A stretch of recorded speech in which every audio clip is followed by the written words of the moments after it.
I'd always believed in fairy tales, not the Disney kind, but the ones where two people meet young, grow together, and build something unshakable. That was my wife, Emily, and me. We met in high school, survived long nights of studying, first heartbreaks, and the kind of mundane arguments only teenagers can conjure. After a decade together and 6 years of marriage, I thought we were invincible.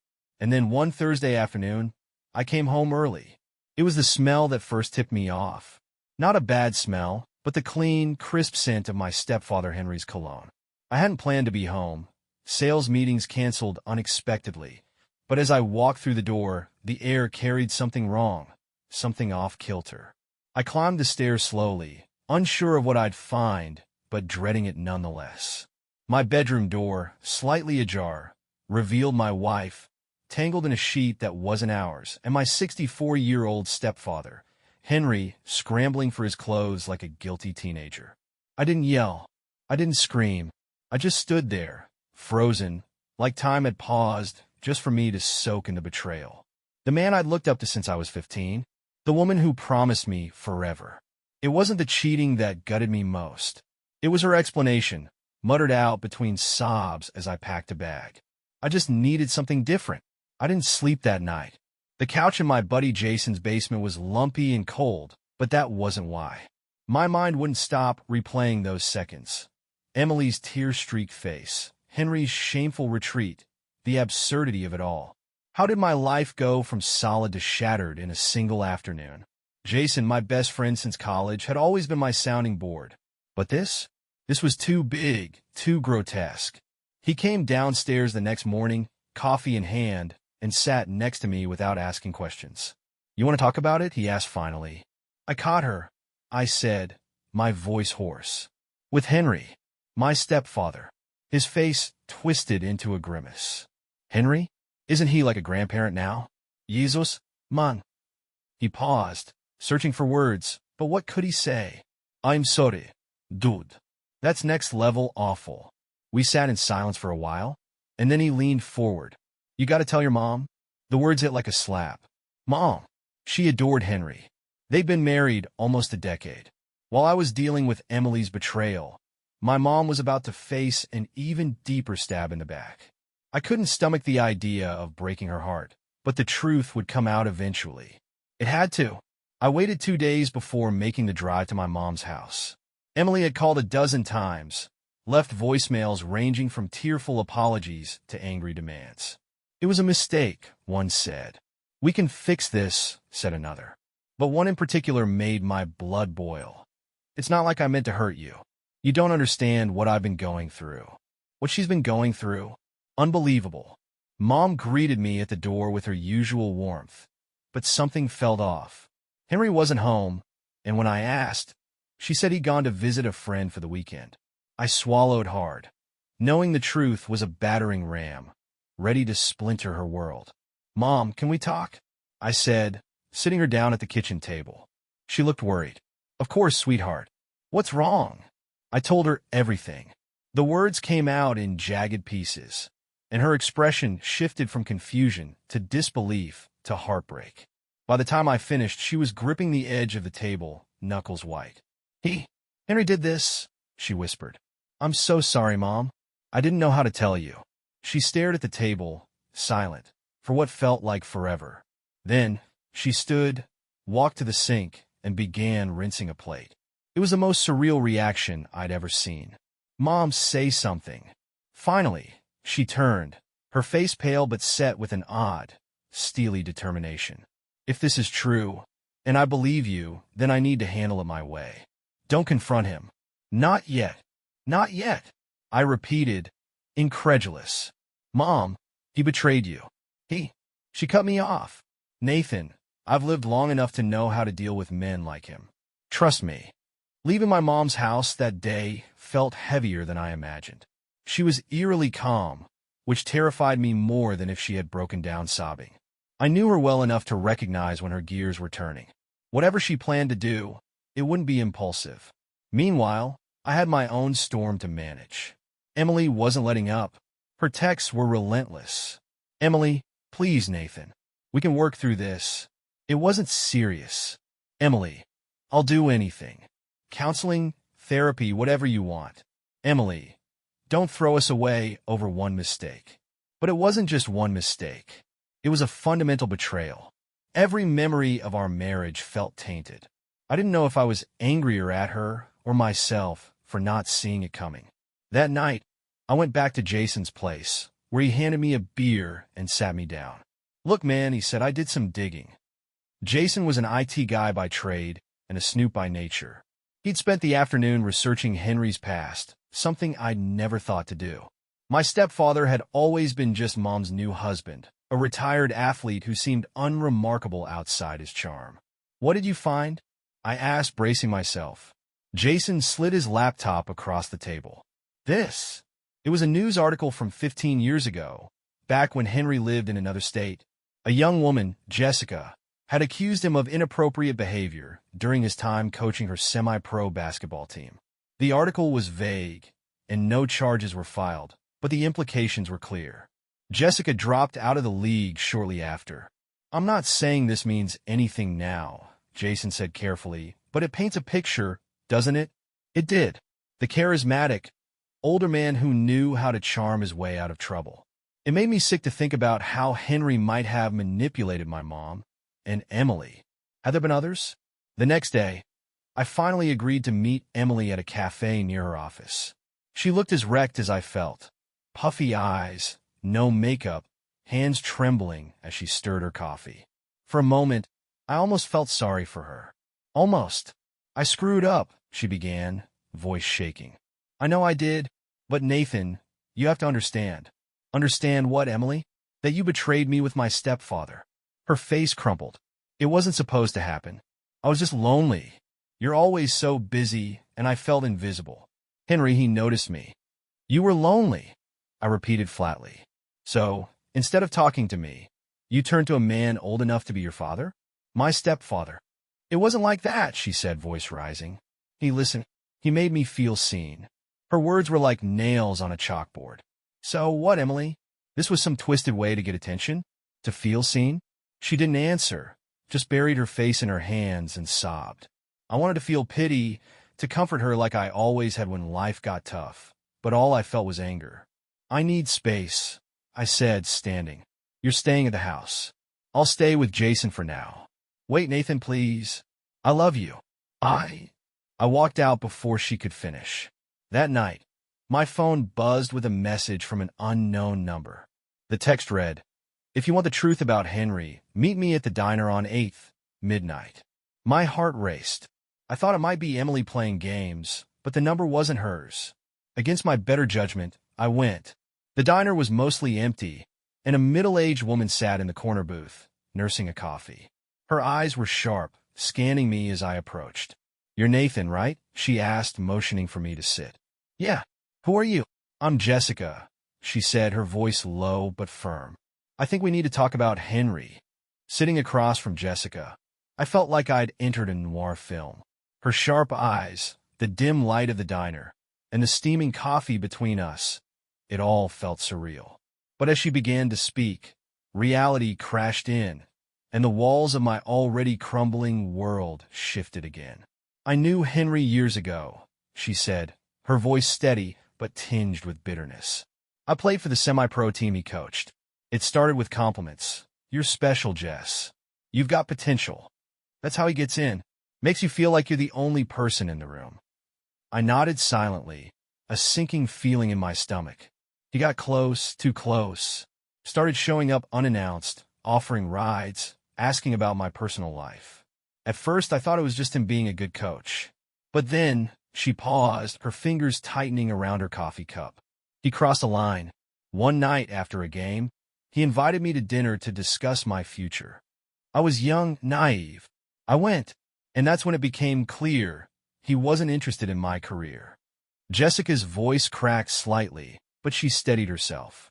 I left the team after that. I didn't have proof of what he'd done, and I wasn't strong enough to fight him. But I've watched him move from town to town, wife to wife. He's a predator, Nathan. I've seen it before, and I'm telling you, he'll ruin everything he touches. My heart pounded as her words settled in. Could Henry's betrayal of my mom and me be part of a larger, more sinister pattern? Was Emily just the latest pawn in his game? Why are you telling me this? I asked finally. Because I know what it's like to be blindsided, she said, her eyes meeting mine. And because your mom doesn't deserve this. None of you do. I drove home that night feeling like I'd been punched in the gut. Jessica's words replayed in my mind. Henry wasn't just a cheating stepfather. He was a serial manipulator, a man who used charm as a weapon. I started to wonder how deep his deceit went. The next morning, I called my mom. Her voice was calm, almost eerily so, as she picked up. Good morning, Nathan. Mom, we need to talk. Can I come over? No need, she said. Henry and I already talked. I froze. What do you mean? You talked to him? What did he say? He admitted it, she said, her voice steady but cold. He said it was a moment of weakness, that he wasn't thinking clearly. But I could see through him, Nathan. I've known something wasn't right for a while now. Her calmness unnerved me. What are you going to do? She hesitated. I'm leaving him, Nathan. But not yet. Not yet? Mommy, I know what he did, she interrupted sharply. But I need to handle this my way. Trust me. It was the second time she'd said that, and it didn't sit well with me. But I knew better than to push her. My mom was a fierce woman, and if she said she had a plan, I had to let her work it out. Meanwhile, Emily's desperation reached new heights. She showed up at Jason's house unannounced one evening, tears streaming down her face. Please, Nathan, she sobbed. You have to hear me out. Jason tried to stop her at the door, but I waved him off. Fine, I said, stepping outside. Say what you need to say. It was a mistake, she pleaded. I don't even know why I did it. I was lonely, confused, and he made me feel wanted. But it didn't mean anything. I love you, Nathan. I love us. Her words felt hollow, rehearsed. I stared at her, searching for the woman I thought I knew, but all I saw was someone who had chosen to betray me in the worst possible way. You didn't just hurt me, I said quietly. You hurt my mom. You've destroyed everything. I can fix it, she said, clutching at my hands. We can fix it. No, Emily, you can't. I walked back inside, leaving her sobbing on the porch. A week later, a plain white envelope arrived in my mailbox. It was addressed to me in unfamiliar handwriting. Inside was a single sheet of paper, a typed note, and a photograph. The note read, Henry has more secrets than you know. Look closer. The photograph was of Henry, standing with another woman in front of a house I didn't recognize. She was smiling, holding a child, and Henry's arm was wrapped possessively around her shoulder. My blood ran cold. Who was this woman? Was Henry leading a double life? The photograph haunted me. Henry, grinning ear to ear, with a woman who looked eerily familiar. The child clinging to her leg couldn't have been more than 5 years old. My first instinct was denial. Maybe it wasn't what it looked like. But deep down, I knew better. I flipped the photo over. On the back, in neat handwriting, were the words, Stanton, VA. The Maplewood Inn. I called Jason immediately. I need a favor. You're scaring me, man. What's going on? I need to figure out who Henry is, I said. All of him. Can you look up the Maplewood Inn in Stanton? Already on it, Jason said. It wasn't long before he called back. It's a small hotel.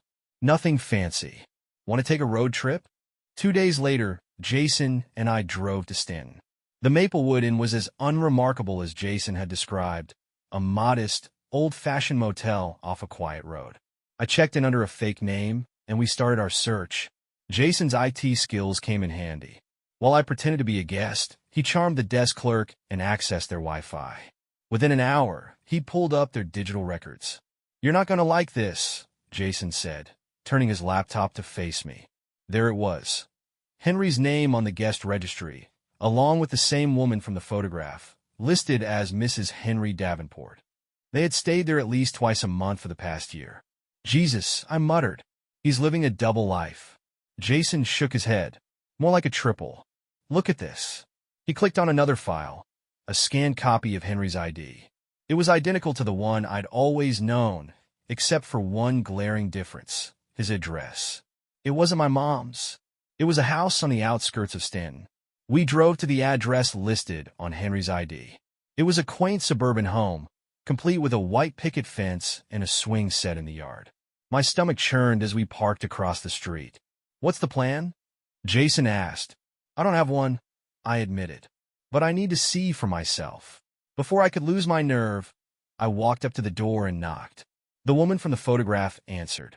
She was startled but polite, her eyes scanning me with cautious curiosity. "Can I help you?" she asked. "I'm looking for Henry," I said, trying to keep my voice steady. Her face paled. "Who are you?" "I'm his stepson." The shock in her eyes told me everything I needed to know. She stepped aside, letting me in without a word. Inside, the house was cozy, lived in. Toys were scattered on the floor, and family photos lined the walls. In several of them, Henry stood proudly with the woman and her child. "He told me his name was Harry," she said quietly, leading me to the living room. "We've been together for 6 years." 6 years. That meant he'd been seeing her even before marrying my mom. My mind raced with questions, but one stood out. "Does he live here full-time?" "He splits his time," she said hesitantly. "He said he has a job in another city, but he's here most weekends." My heart sank. Henry had built a second family, an entire life, while deceiving everyone around him. I returned home the next day, more determined than ever to confront Henry. I didn't tell my mom yet. I needed solid proof first. Jessica's warning, the photograph, the woman's confession. It was all building to a breaking point. When Henry finally came back to my mom's house, I was waiting for him in the living room. He barely had time to set down his suitcase before I started. "Stanton, Virginia," I said.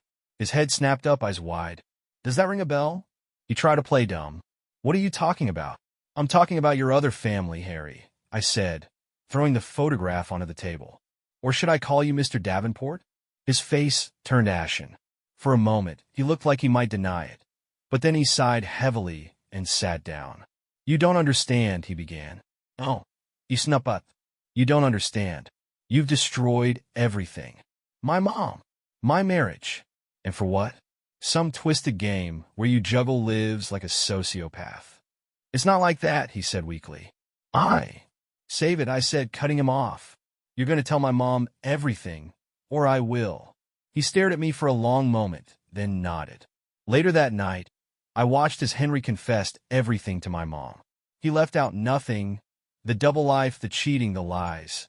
My mom's face didn't betray much, but I could see the cracks forming in her composure. When he finished, she stood, walked to the door, and opened it. "Get out." "Karen, please," he started, but she cut him off with a steely glare. "Don't make me call the police," she said coldly. "You're done here." As he walked out, she turned to me, her shoulders sagging.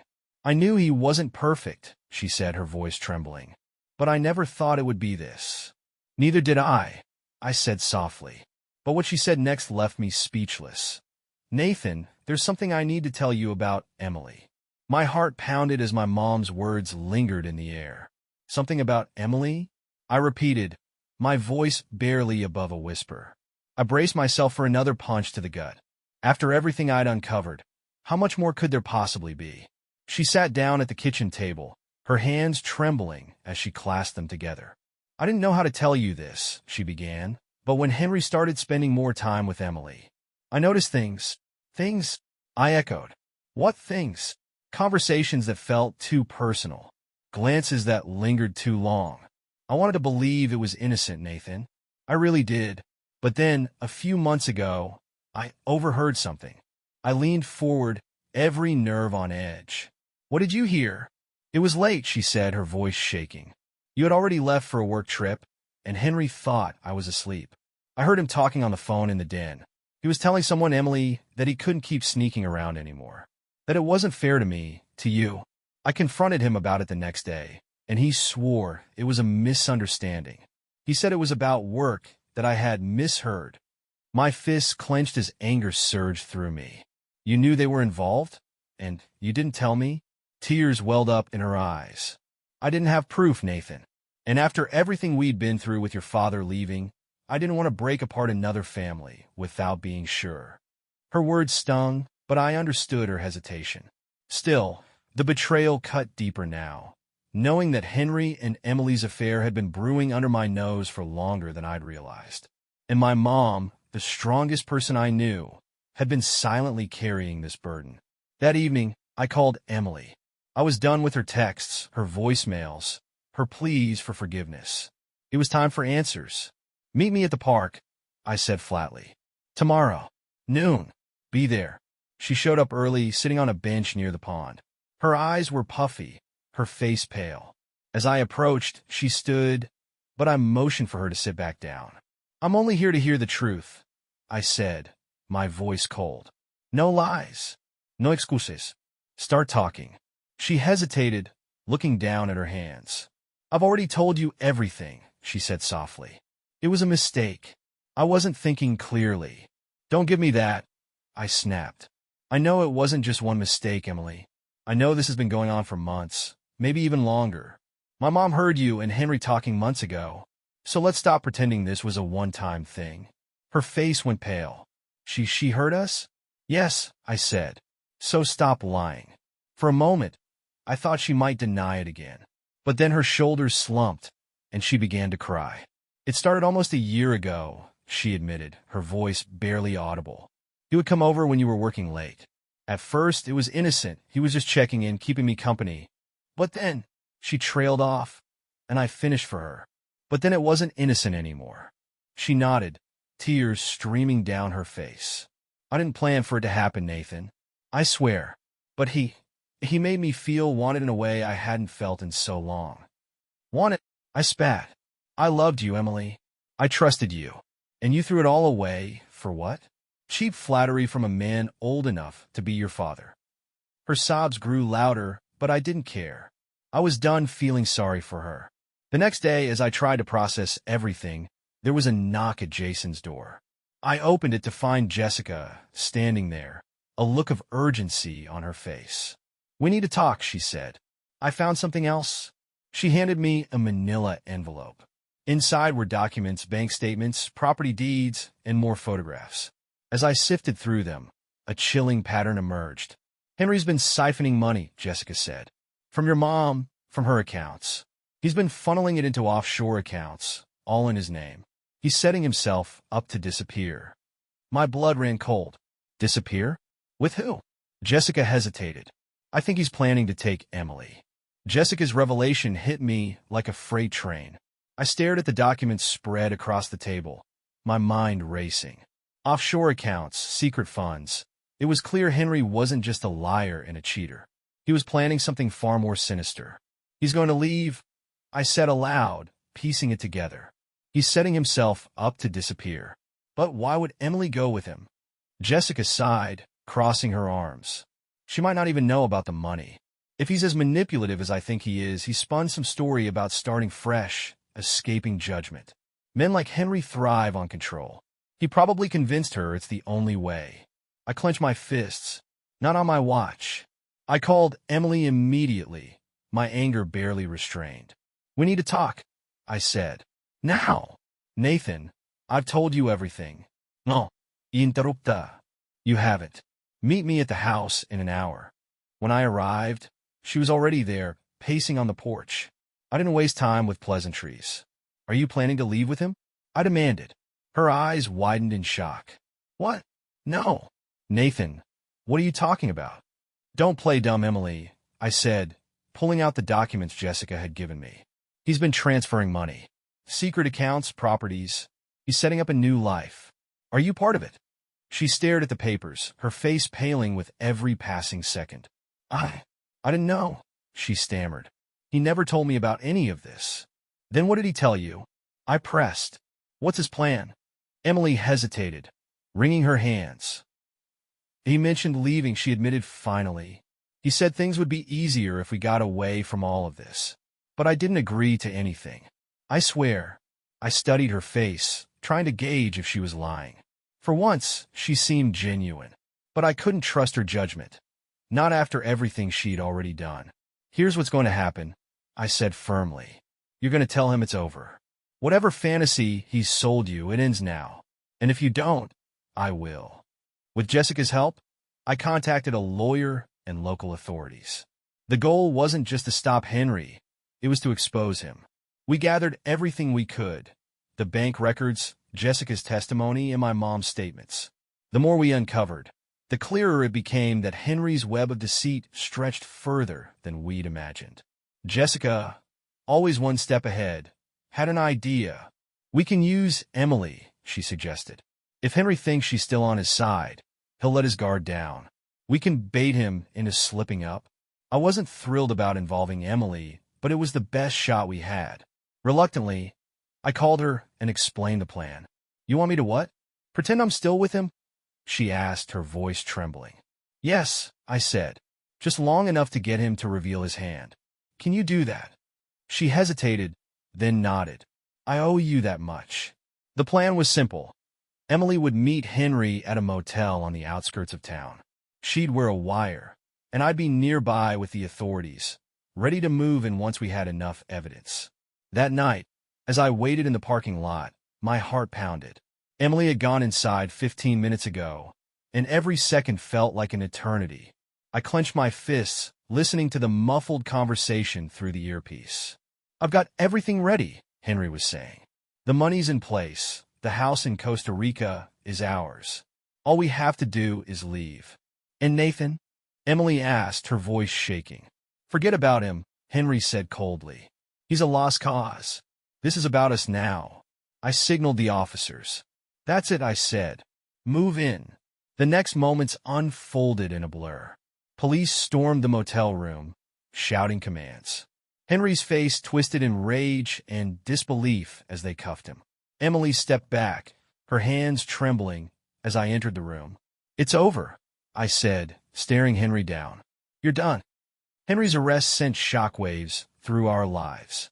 The authorities uncovered even more fraudulent business dealings, a trail of manipulated relationships, and at least one other woman who claimed to be his partner.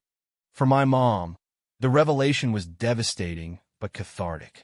She filed for divorce immediately, cutting ties with the man who had stolen years of her life. As for Emily, she moved out of the house, leaving a note that read, "I'm sorry for everything. I need to figure out who I am." I didn't respond. There was nothing left to say. A month later, as I began piecing my life back together, Jessica called me with one final bombshell. "I thought you want to know," she said. "The child in that photo? He's not just Henry's." My stomach dropped. "What are you saying?" "He's also Emily's," Jessica said quietly. "She had a child with Henry years ago. That's why she fell for him again." The room spun as the weight of her words hit me. Emily's betrayal had gone deeper than I ever imagined. She hadn't just chosen Henry over me. She'd built a secret life with him long before I ever knew. Jessica's revelation sent me reeling. Emily had a child with Henry? My mind raced through the implications, struggling to piece together the timeline. How could she have hidden something so monumental from me for all these years? I called her immediately. She picked up on the third ring, her voice wary. "Nathan, we need to talk," I said, barely able to contain my anger. "Is it true? Did you have a child with Henry?" There was a long pause, and then a muffled sob. "I didn't know you'd find out," she whispered. I didn't want to hurt you." "Hurt me?" I snapped. "Emily, you've obliterated every shred of trust one had in you. How could you keep something like this from me?" "It was before us," she said, her voice trembling. "I was young, stupid. I met Henry when I was 21. He was charming, persuasive. When I found out I was pregnant, he disappeared. I had no one, Nathan. I gave the baby up for adoption." The anger in my chest burned hotter. "And you didn't think to mention this when we got married? Or when he became my stepfather?" "I thought it was in the past," she said weakly. "I never thought he'd come back into my life, let alone yours. And when he did, I was terrified you'd find out." I wanted to scream, but I forced myself to stay calm. "You lied to me for our entire marriage, Emily. About something that ties you to the man who destroyed everything." After hanging up, I called Jessica. "We need to figure out where this child is now," I said. Jessica, always resourceful, didn't take long. "The boy in the photo is Henry and Emily's son. He's 6, Nathan. His name is Caleb, and he's still living with the woman in Stanton. She adopted him after Emily signed over her parental rights." My mind spun. Henry had wormed his way back into Emily's life. using their child as leverage. It explained why she'd fallen for his manipulation, why she hadn't been able to break free. But it didn't excuse her betrayal. A week later, Emily reached out again. "I want to talk," she said. "In person. Please." Reluctantly, I agreed. We met at a neutral spot, a small park where no one could overhear us. She looked exhausted, her face pale and drawn. "I need you to understand," she began, "that I didn't go back to Henry for love. I went back because of Caleb." I stared at her, my jaw tightening. "You knew he was your son?" She nodded. "Henry told me about him a year ago. He said he'd been keeping tabs on Caleb through the adoptive family. He showed me pictures, told me he wanted us to be a family again. I didn't know what to do, Nathan. The guilt I felt for giving Caleb up, it consumed me. And you thought the answer was to cheat on me with Henry?" I spat. Her eyes filled with tears. "I wasn't thinking straight. He manipulated me, made me believe I owed him, that I owed Caleb. I know I've ruined everything, but I swear I didn't want to hurt you." I stood, unable to look at her. "It's too late, Emily. You made your choices. Now you have to live with them." As Henry awaited trial for his financial crimes, I received an unexpected letter from him. The handwriting was neat, almost meticulous. The contents chilled me to the bone. "Nathan, you may think you've won, but I'll always be a part of your life. Caleb is my legacy, and Emily will always be bound to me through him. Remember that while you try to move on." I tore the letter to shreds, fury coursing through me. Even from behind bars, Henry was still trying to control us. Jessica called again a month later. "I found something you need to see," she said. We met at her apartment, where she handed me a folder filled with legal documents. "This isn't just about Henry and his crimes," she said. "It's about Caleb." "What do you mean?" I asked, flipping through the pages. Jessica pointed to a line in the adoption records. "Emily didn't just give Caleb up willingly. Henry forged her signature on the adoption papers. She never agreed to give him up. He manipulated the entire situation." I stared at the document, my hands shaking. "So, Emily, she didn't abandon him?" "No," Jessica said firmly. "She was a victim too." Armed with the truth, I reached out to Emily one last time. This time it wasn't about blame or anger. It was about Caleb. "We have a chance to make things right," I told her. "Not as a couple, but as two people who care about this boy." Emily nodded, tears streaming down her face. "I just want to be his mother again." It wasn't the ending I'd imagined, but it was the one we needed. Together, we worked with Caleb's adoptive mother to build a relationship with him. It wasn't easy, and the scars of betrayal ran deep, but it was a step toward healing. Months later, as life began to settle, I received another letter, this time from Caleb's adoptive mother. Inside was a photograph of Caleb holding a stuffed bear and a note. "Thank you for giving him the family he deserves. But there's something you should know. Caleb's father isn't Henry. It's you." The letter slipped from my hands, its contents echoing in my mind. Caleb's father wasn't Henry. It was me. I struggled to process the revelation, my emotions oscillating between disbelief and a burning anger. I immediately called Caleb's adoptive mother, Susan, my voice trembling. "Is this true? Are you certain Caleb is my son?" Her voice was calm but firm. "I had my suspicions for years, Nathan. After everything with Henry and Emily, I did a DNA test. It confirmed what I already suspected.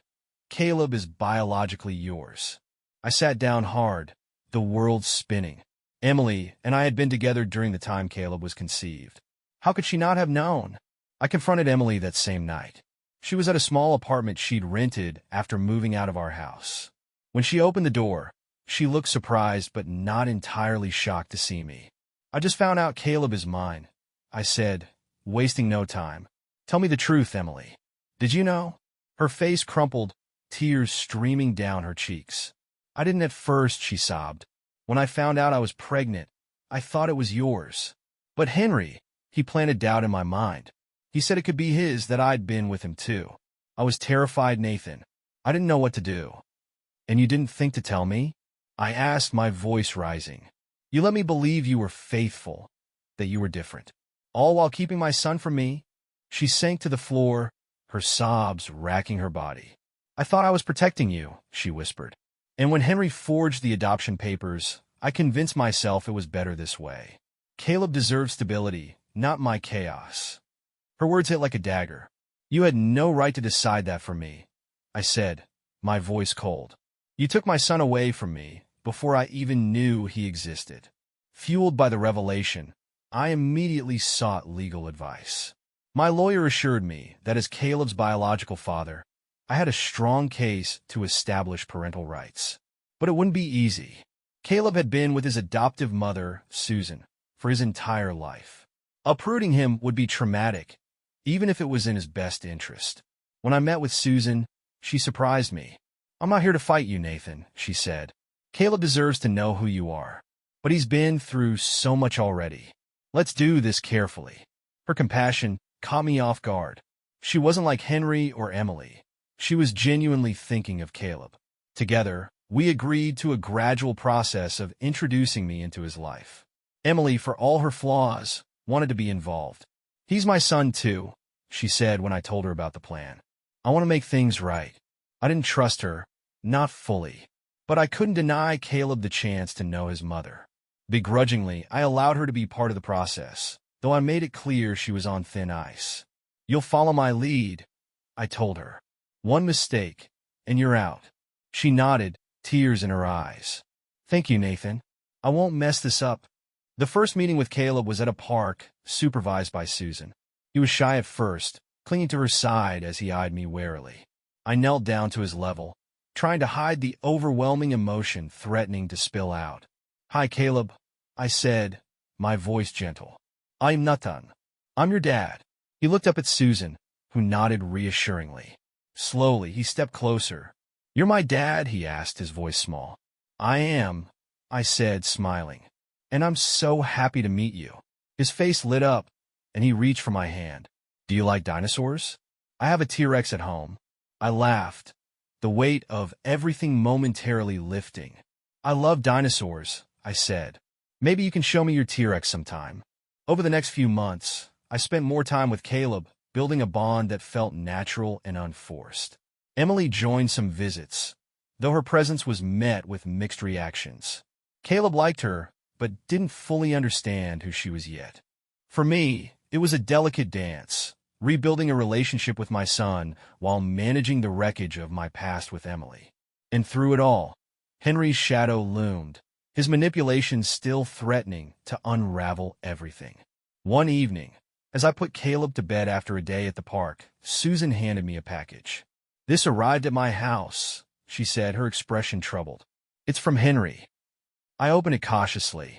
Inside was a USB drive and a note. You may think you've won, Nathan, but I always have the last move. I plugged the drive into my laptop that night, dreading what I might find. What I saw chilled me to the core. Photos. Dozens of them. Some of Emily and Henry, some of Caleb, and some of me. He had been watching us for years, documenting every moment of our lives. The final image was a close-up of Caleb with the caption, "He will always be mine." The images on the USB drive left me shaking. Henry's message was clear. He wasn't done. Even from behind bars, he was still trying to exert control, using fear and intimidation as his tools. But the final image, Caleb's innocent face with the chilling caption, pushed me past the edge of fear. Now, I was furious. I immediately called Jessica. She had been instrumental in exposing Henry before, and I trusted her instincts. Henry's still playing games, I said, explaining the USB. He sent pictures of me, of Emily, of Caleb. Jessica's voice hardened. He's trying to show you he's still in control. But he's in prison. He can't act on these threats, can he? That was the question. Henry was manipulative, cunning, and resourceful. The idea that he had strings to pull even from a cell wasn't far-fetched. I wasn't going to take any chances. The next morning, I met with Susan at her home. She had become my ally in protecting Caleb, and I needed her to understand the gravity of the situation. He sent these, I said, showing her the photos. Her face turned pale as she flipped through them. What does this mean? She asked, her voice trembling. Is Caleb in danger? I don't know, I admitted, but I won't let anything happen to him. I've already contacted the authorities. We'll have protection if we need it. Susan nodded, holding the photo of Caleb tightly. We'll do whatever it takes to keep him safe. I debated whether to involve Emily. Trusting her was still a monumental challenge, but she was Caleb's mother, and she had a right to know. When I finally told her, her reaction was one of raw panic. "He's obsessed," she said, pacing my living room. "He always has been. Nathan, you don't know what he's capable of." "Then help me stop him," I said. "We need to know everything he might have planned. Every detail you can remember." Emily hesitated, biting her lip. "There's one thing," she said finally. "When we were together, he mentioned someone, an associate of his. A man who could get things done." "Who is he?" I asked sharply. "I don't know his real name," Emily admitted. "Henry called him the Fixer. He handled Henry's dirty work. Money, threats, anything Henry needed." The revelation sent a chill down my spine. If Henry had someone like that working for him, Caleb wasn't just in theoretical danger. He was in immediate jeopardy. I took everything, Emily's information, the photos, the USB, to the police. They took the threat seriously and promised to investigate Henry's contacts, including this so-called Fixer. In the meantime, they advised us to increase security. Susan installed cameras around her home, and I hired a private security firm to watch over Caleb whenever he wasn't with me. But despite the precautions, a nagging fear lingered. Henry was too calculated, too patient. Whatever he was planning, it wouldn't be obvious. 2 weeks later, I received an unmarked envelope in the mail. Inside was a single sheet of paper with a typed message. "The safest place is far away. The boy doesn't belong to you." The implications were clear. Someone was watching, and they wanted me to back off. But there was something else. The message wasn't signed. Was it Henry? Or was it someone else, someone outside of the prison walls? I brought the letter to the police, who confirmed it had been mailed from a city 2 states away. "This could be from one of Henry's associates," the detective said. "We're expanding the investigation." As the investigation deepened, the police uncovered a startling connection. Henry's so-called Fixer was a known enforcer in an underground network of criminals. He specialized in extortion, blackmail, and, when necessary, making people disappear. The revelation turned my fear into a cold determination. Henry's obsession with control, his manipulation of Emily, and now his calculated threats against Caleb. All of it pointed to one conclusion. This wasn't just about power or revenge. Henry wanted Caleb, and he would stop at nothing to take him. I sat down with Susan, Emily, and Jessica to discuss our next steps. It was time to stop playing defense and take the fight to Henry. "We need to cut off his influence completely," Jessica said. "Find this Fixer and expose him. Without his enforcer, Henry's just a man behind bars." "But how do we find someone so hidden?" Susan asked. Emily raised her hand timidly. "I might know a way," she said. "Henry trusted me once. I could reach out, pretend I'm still on his side." The room fell silent. The risk was enormous, but it might be our only chance. Emily's message to Henry was simple. "I need help. Caleb is in danger. Can we talk?" The response came quickly. A meeting arranged through an intermediary, a secluded location outside the city. The police were ready, and so was I. We set up surveillance, waiting for Henry's enforcer to show his face. As Emily waited in the shadows, a black SUV pulled up, and a man stepped out. He was tall, broad-shouldered, and carried himself with an air of menace. It was him, the Fixer. The Fixer approached Emily with the kind of cautious confidence that only came from years of navigating dangerous waters. She stood in the shadows, visibly trembling, but held her ground. The surveillance team was in place, officers hidden in unmarked cars, and my heart raced as I watched from a van parked a few blocks away. Through the hidden mic she wore, I heard his gravelly voice. "You shouldn't have reached out. This better be worth my time." Emily's voice wavered, but she managed to keep her composure. "Henry said you could help. He always said you were the one who got things done." The Fixer chuckled darkly. "He's not wrong. What do you need?" "Protection," Emily said, her voice barely above a whisper. "Caleb's adoptive mother is talking about moving away. I need to make sure she doesn't take him." The Fixer's tone turned cold. "That's not a small ask. I can pay," Emily said quickly. "Henry, he left me with some resources." That caught his attention. "Fine," he said. "We'll talk details later. For now, keep Caleb where he is, And don't do anything stupid. As he turned to leave, the officers made their move. The sound of tires screeching and doors slamming filled the air as police swarmed the scene. The fixer reacted instantly, pulling a concealed weapon, but he was outnumbered and outmaneuvered. Within seconds, he was on the ground, cuffed and subdued. Emily collapsed into a heap, sobbing uncontrollably. I rushed to her side, helping her up. "You did it," I said softly. "It's over." The fixer's arrest was a turning point. Under pressure and facing a mountain of charges, he started talking. He confirmed everything: Henry's financial schemes, his obsession with control, and most chillingly, his plans to take Caleb. He wanted the boy, the fixer said, his voice devoid of remorse. Said it was about legacy, about keeping what was his. Was he planning to escape? The lead detective asked. The fixer nodded. He's got people inside. They were working on it, but not anymore. It was a small victory, but the thought of how close Henry had come to pulling off his twisted plan sent chills down my spine. Armed with the fixer's testimony, I visited Henry in prison. It wasn't for closure. It was to make sure he understood that he had lost. He sat across from me in the cold, sterile visitation room, his face still wearing that infuriating smirk. "Nathan," he said smoothly. "What a surprise." "Save it," I snapped. "It's over, Henry. The fixer's done. Your plans are done.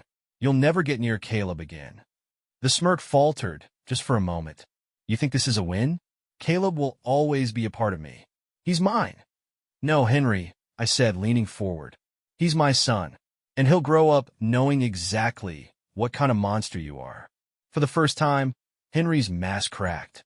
He leaned back, his smirk replaced by something darker. "You think you've won, but this isn't the end." I stood, glaring down at him.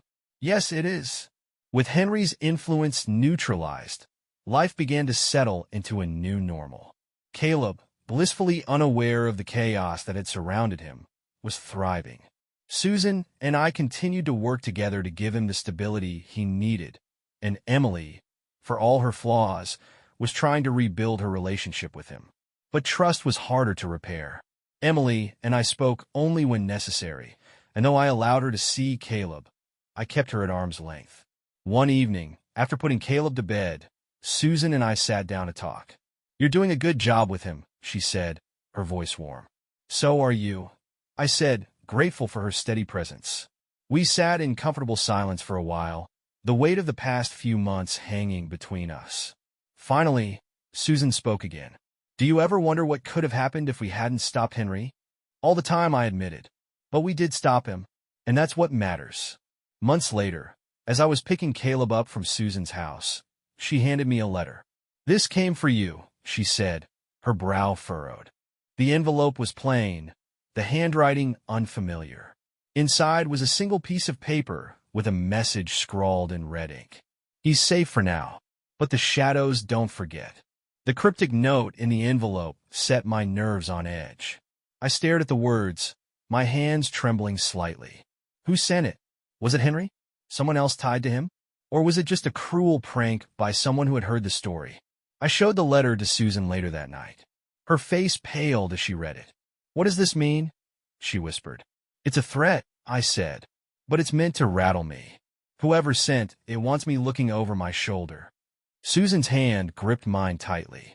"Nathan, you've done everything to protect Caleb. He's safe now. Don't let them win by living in fear." Her words resonated, but I couldn't shake the feeling that this wasn't over. I decided to hand the note over to the authorities, who promised to investigate. But the truth was, no matter how much protection we put in place, the threat of Henry's lingering influence hung over us like a dark cloud. Months passed without incident, and life gradually returned to some semblance of normalcy. Caleb was thriving, blissfully unaware of the turmoil that had surrounded him. But I couldn't escape the thought that one day he would have questions about his past, his biological mother, and the man who had once sought to claim him. Emily, for her part, was trying. She attended therapy, took parenting classes, and made genuine efforts to rebuild trust. But the scars of her betrayal ran deep, and though I allowed her to see Caleb, I kept strict boundaries. One evening, as we were putting Caleb to bed, He looked up at me with his big, curious eyes. "Dad," he said, his voice soft, "why do I have two moms?" The question caught me off guard. I glanced at Susan, who nodded encouragingly. I knelt beside Caleb's bed and said, "Because you're special, buddy. You have people who love you very much, Susan, me, and Emily. And we all want what's best for you." He seemed satisfied with that answer, but I knew the harder questions would come as he grew older. A year after Henry's arrest, I received an unexpected call from the prison. Henry wanted to see me. Against my better judgment, I agreed. I needed to close this chapter once and for all. When I entered the visitation room, Henry looked different. He was thinner, older, and the confident smirk I had grown to despise was gone. "You came," he said, his voice raspier than I remembered. "I came to make sure you understand something," I said, sitting across from him. "You lost. Caleb is safe, and he'll never know you. Not as a father, not as a man. You don't exist in his world." Henry's eyes darkened. "You think you've won, Nathan, but you don't understand legacy. Caleb will always carry a part of me. That's how blood works." "You're wrong," I said, standing. "Family isn't about blood. It's about love, and Caleb has plenty of that, more than you could ever comprehend." As I walked away, Henry called after me, "The shadows don't forget, Nathan." But his voice no longer carried the weight it once did. It was a hollow threat from a man who had lost everything. In the years that followed, Caleb flourished. He grew into a curious, kind-hearted boy with an infectious laugh and an insatiable love for dinosaurs. Susan and I worked as a team, building a stable home for him. Emily remained in his life, but always on the periphery, a distant figure trying to mend a bond she had nearly destroyed. The threats from Henry's past faded into memory, though the lessons they brought never did. I learned the true meaning of resilience, the depth of a parent's love, and the power of redemption. Not for Henry, but for myself and the family I was determined to protect. One evening, as Caleb sat on the floor playing with his T-Rex, he looked up at me and smiled. "You're the best dad ever," he said. For the first time in years, I felt a sense of peace. The shadows might not forget, but neither did the light. And Caleb? He was my light, my legacy, my future. Years passed, and the chaos that once defined my life became a distant memory. Caleb grew older, wiser, and more inquisitive, and with each passing day, I found myself marveling at the person he was becoming.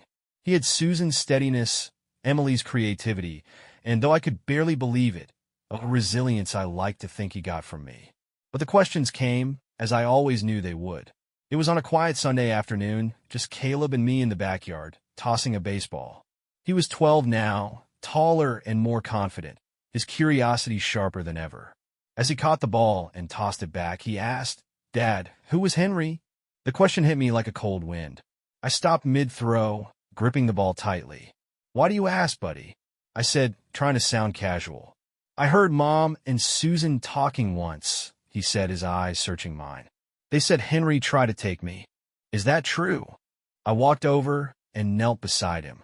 It was a moment I had rehearsed in my mind countless times, but now that it was here, nothing felt rehearsed. "Caleb," I said carefully, "Henry was a part of our family's story. He wasn't a good man, and he made some bad choices. But the most important thing is that he didn't win. You're here with me, with Susan, and with everyone who loves you." He looked thoughtful for a moment, then nodded. "So he's gone now?" "Yes," I said firmly. "He's gone." The following months brought a quiet sense of finality. Henry's death, from a heart attack in prison, made the news briefly. There were no letters, no cryptic messages, no final manipulations from beyond the grave. Just silence. And for the first time in years, I felt like I could breathe. Emily took the news harder than I expected. Despite everything, Henry had held a strange power over her, a mix of guilt, regret, and misplaced loyalty. But his passing gave her a chance to finally step out from under his shadow and focus on rebuilding her relationship with Caleb. As for me, I found myself able to let go of the anger I had carried for so long. Not for Henry's sake, but for mine. The weight of his influence no longer had a place in my life. On Caleb's 18th birthday, we held a small party at Susan's house. Emily came too, And for the first time in years, we all sat around the same table, laughing and reminiscing. It wasn't perfect. There were still unspoken wounds between us, but it was peaceful. And that was enough. Later that evening, Caleb pulled me aside. "Dad," he said, his voice steady and sure, "thank you. For everything." "For what?" I asked, smiling. "Teaching you how to throw a curveball?" He laughed, but then his expression turned serious. "For protecting me. For always being there, even when things were hard. I don't know if I've said it enough, but you're my hero." The words hit me harder than any threat Henry had ever thrown my way. I pulled Caleb into a hug, my chest tight with emotion. "You're my hero too," I whispered.